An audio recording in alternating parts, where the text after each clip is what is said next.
అందరికీ నమస్కారం అండి. ఈరోజు ఒక ఇంపార్టెంట్ అయిన వాక్యాలు మీకు వినిపిస్తాను.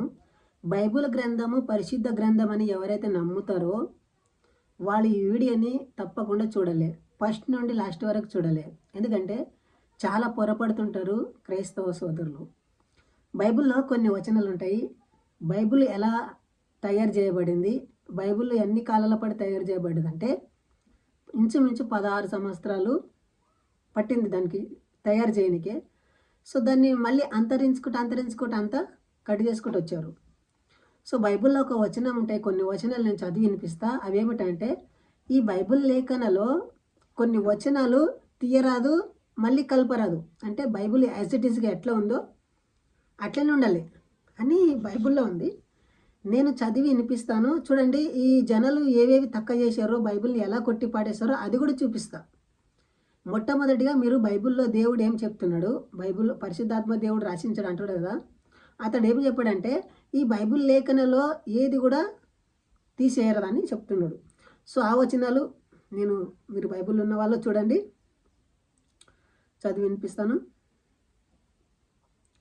మొట్టమొదటిగా మోషేకి చెప్తాడు, ద్వితీయోపదేశ కాండం 4వ అధ్యాయము 2వ వచనం.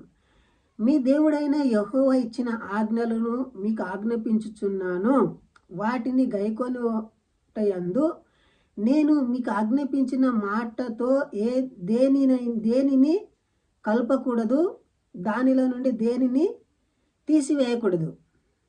అర్థమవుతుందండి. మళ్ళొకసారి చదువుతా చూడండి. ద్వితీయోపదేశ కాండం 4వ అధ్యాయము 2వ వచనము. మీ దేవుడైన యెహోవా ఇచ్చిన ఆజ్ఞలను మీకు ఆజ్ఞాపించుచున్నాను. ఎవరు? మోసే జనులకు అంటున్నాడు. ఇవి దేవుడిచ్చిన ఆజ్ఞలు మీకు ఆజ్ఞాపిస్తున్నానని మోసే జనులకు అంటున్నాడు. వాటిని గైకొనుటయందు నేను మీకు ఆజ్ఞాపించుచున్నాను, మాటతో దేనిని కలపకూడదు.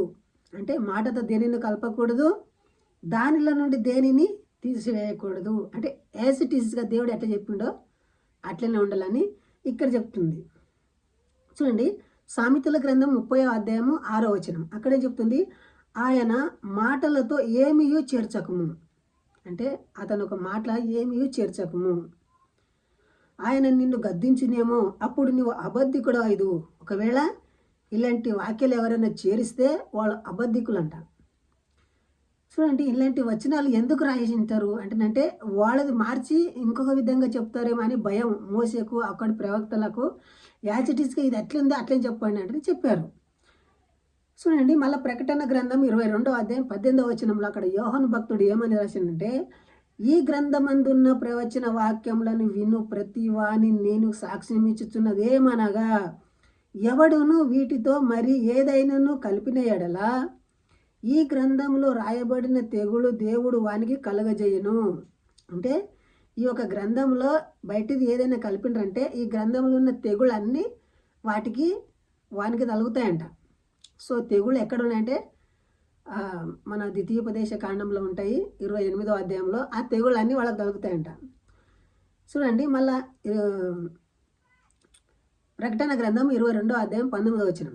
అక్కడే ఉంటుంది, ఎవడైనను ఈ ప్రవచన గ్రంథమందున్న వాక్యంలో ఏదైనాను తీసిన ఎడల దేవుడు ఈ గ్రంథమందు రాయబడిన జీవవృక్షంలో పరిశుద్ధ పట్టణంలోనూ వానికి పాలు లేకుండా చేయను. అంటే పరలోకం ఉండదని ఒక ట్రాన్స్లో ఉంటారు కదా క్రైస్తవులు, ఆ ఒక పరలోకం దక్కని అని ఉంటాడు. సో చూడండి, మీరు ఇంతవరకు చూసిన వాక్యాల్లో ఏం చేశారంటే ఈ గ్రంథంలో ఉన్న దేని కూడా తీసేయరని మీరు చూస్తున్నారు. సో ఇప్పుడు ఏమేమి తీసేశారని కూడా నేను చెప్తా. అంటే వాళ్ళకి ఏ తెగులు తగలలేదు, ఏమి కూడా కాలేదు. సో తీసేసినారు. చూడండి, బైబిల్ అనే ఒక పదానికి, లోకరక్షకుడు అనే పదానికి, బైబిల్ అనే పదానికి, లోకరక్షకుడు అనే పదానికి ఒక గ్రీక్ పదం నుండి రాయబడినది. దీని అర్థము కొన్ని పుస్తకాల కలయిక. ప్రత్యేకంగా క్రైస్తవులు అందరూ ప్రధానంగా నాలుగు మొదటి పుస్తకాలు ఉంటాయి. అంటే చూడండి, ఇంతకు ముందుకు మనము ఒకటే బైబుల్, అందరూ ఒకటే బైబుల్ ఉండేది. ఇప్పుడు 4 రకాల బైబుల్ అయ్యాయి. ఇంతకుముందు నేను చెప్పాను కదా, వాటిలో తీయరాదు రాయరాదని చెప్పాను కదా.